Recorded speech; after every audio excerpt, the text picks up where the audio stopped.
పెదకాకాని బ్రహ్మరాంబ అమ్మవారికి ఎంపీ ఆళ్ల అయోధ్య రామిరెడ్డి బహుకరించిన 132 గ్రాముల బంగారు వడ్డానంలో 30 గ్రాముల బంగారం తరుగుదల జ్యువెలరీ వెరిఫికేషన్ అధికారి తనిఖీలో వెలుగు చూసింది.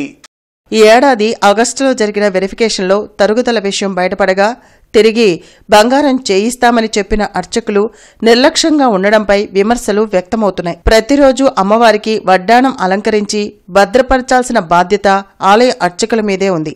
ఈ క్రమంలో వడ్డాణానికి ఉన్న గొలుసులు ఊడిపోయాయి. మధ్యలో వడ్డాణం ఇరిగిపోయింది. అయినా అర్చకులు ఈ విషయాన్ని ఆలయ ఉప కమిషనర్ దృష్టికి తీసుకురాలేదు. ఆగస్టులో గుంటూరు ఆలయాల జ్యువెలరీ వెరిఫికేషన్ అధికారి సైదమ్మబాయ్ పెదకాకాని శివాలయంలో బంగారు ఆభరణాలను తనిఖీ చేశారు. ఈ విషయాన్ని ఆలయ ఉప కమిషనర్ లీలాకుమార్ అర్చకులకు తెలిపారు.